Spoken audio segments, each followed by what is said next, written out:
Hello friends, hi, my name is Rothar. Rothar Jelis is my name. So last 10 days strategy क्या होनी चाहिए VIT triple E की।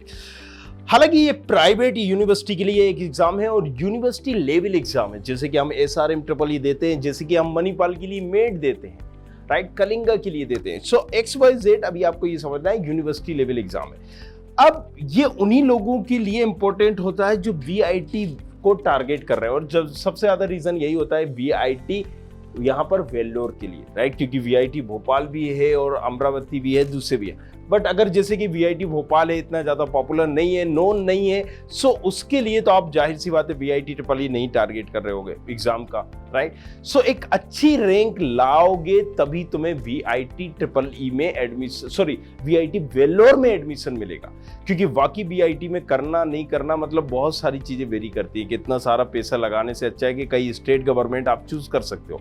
सो VIT में कुछ branches वाकई में अच्छी है, प्लेसमेंट तगड़े देता है, क्योंकि इसको अपना एक ब्रांड लेके चलना है, इमेज लेके चलना है। सो जब भी किसी चीज का प्राइवेटाइजेशन होता है, जो आपने देखा होगा, सो वो एक बेटर फैसिलिटीज देने की कोशिश करता है, तो वही इस कॉलेज के साथ होती है। ये कोशिश कर रहे होते हैं कि हम अच्छा एक पैकेज देंगे, अच्छा प्लेसमेंट देंगे तो और बच्चों में हाइप बनेगी और बच्चे आएंगे। तो कहीं ना कहीं इनकी भी मजबूरी होती है जो गवर्नमेंट कॉलेजेस के साथ नहीं होती, राइट। सो गवर्नमेंट में कंपनियां आ गई तो वेलकम, और नहीं आई तो भीड़ कम, राइट। बट अब अगर आपको इसमें निकालना है तो सबसे इंपॉर्टेंट होता है टाइम मैनेजमेंट, राइट, जो कि हर एग्जाम में इंपॉर्टेंट होता है, बट इसमें भी है टाइम मैनेजमेंट। मतलब अगर आपको 3 घंटे में XYZ सवाल हल करना है तो वही कोई बंदा उसको 1 घंटे में कर रहा है और आप 1.5 घंटे में कर रहे हो। यही पूरा मेन एक कहीं ना कहीं उस चीज की जड़ है। So make sure this thing not about solving all question, but is about solving decent number of question in a given time, right? So सारे क्वेश्चन करना ही बड़ा टास्क नहीं है। इसमें बड़ा टास्क ये है कि टाइमली उन क्वेश्चंस को हैंडल करना, एंड दैट्स इट। सो ये जो एग्जाम है इसी बेसिस पे अंडरस्टैंड बेसिक कंसेप्ट। सबसे पहले तो आप बेसिक कंसेप्ट समझिए उसके, right. It is really important to complete your NCERT book, जो आपने 11th में पढ़ा है, जो आपने 12th में पढ़ा है, उसी से रिलेटेड सिलेबस है। इसका भी जब आप देखेंगे तो ज्यादा कुछ भी इधर उधर नहीं है, सेम सिलेबस आपको मिल रहा है। Make sure this thing, right. अगर हम बात करें covering all topic of NCERT book well on time, the NCERT of class 11 and 12 cover about 45% and 55% of the VIT questions paper. So अगर आपने 11th और 12th में ही पढ़ा है, अच्छे से पढ़ा है, तो ये आपका 50 प्लस कहीं ना कहीं मार्क्स आप वैसे ही ले आओगे, राइट। अगर आप इसका सिलेबस टच नहीं भी करते हो तो एक चीज तो यहां समझ में आ गई कि यहां आपका वही सवाल आ रहे हैं जो आपने पढ़े हुए। अब यहां पर बाकी उन पे आप फोकस कर सकते हो जो आपने अभी तक नहीं पढ़े, बट मेक श्योर लास्ट 10 दिन में कोई नया सब्जेक्ट हमें नहीं लेना है, उसी को रिवाइज करना है जो हम पढ़ चुके हैं। रिवीजन रिवीजन रिवीजन, और वही आपको थोड़ा सा परफेक्ट बनाएगा, क्योंकि यहां पर टाइमली भी सॉल्व करना है। चलिए, develop speed and accuracy skills. Why we are saying this thing? क्योंकि हमने बताया कि टाइम यहां पर मैनेजमेंट करना आपको आना चाहिए, राइट। अगर आप टाइमली सारे क्वेश्चंस का जवाब देते हैं तभी वो वर्थ इट है, अदरवाइज वो उसका कोई भी वर्थ नहीं है। While preparing for a VIT, given importance to the speed in working out the problem, try to make your own strategy to crack the exam, right? It would be better, और ये आपको help करेगा, क्योंकि सबका अलग अलग एक calculation होता है, सबका अलग अलग एक तरीका होता है। सो मेक श्योर आपको जितने भी सवाल है कौन सा हैंडल करना है, नहीं करना है, और क्विक डिसीजन लें, और टाइम का खास तौर से ध्यान रखें। Practise a lot. Why we are saying this thing? क्योंकि VIT एग्जाम हो या अदर एग्जाम हो, लॉट्स ऑफ हार्ड वर्क तो चाहिए होता है, प्रैक्टिस जरूर चाहिए होती है। Practice makes person perfect, right. ये आपने कहावत बचपन से सुनी होगी।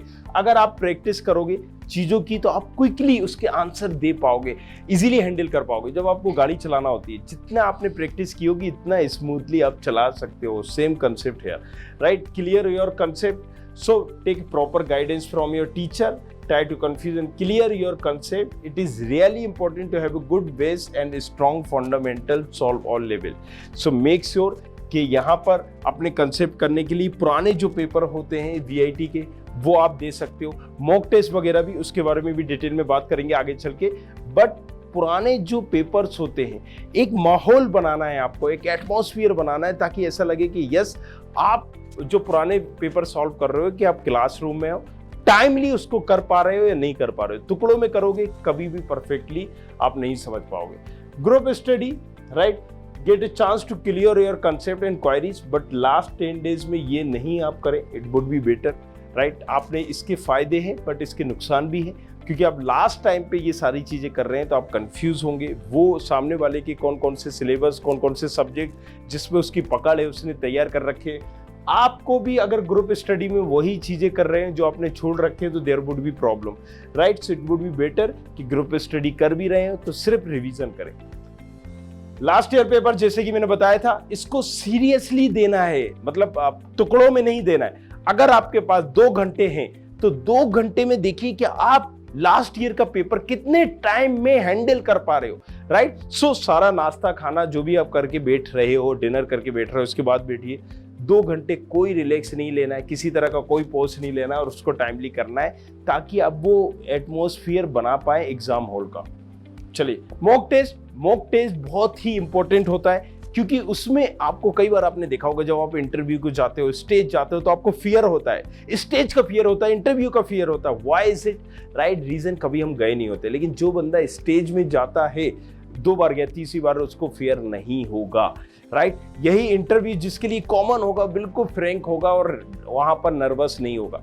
सो आप कितने भी नॉलेजेबल हो, कई बार आप नर्वस के शिकार हो जाते हैं। तो अगर आपने मॉक टेस्ट दे रखे हैं और आपने ऐसा माहौल बना रखा है, राइट, कि yes I am in classroom, I am in exam hall और यहाँ पर मुझे मॉक टेस्ट देना है, अगर उस तरीके से दे रहा हो, ट्रस्ट मी, आपको किसी भी तरह की नर्वसनेस तो दूसरी चीजें नहीं होंगी। सो आई होप यहाँ पर चीजें आपको क्लियर हुई होंगी।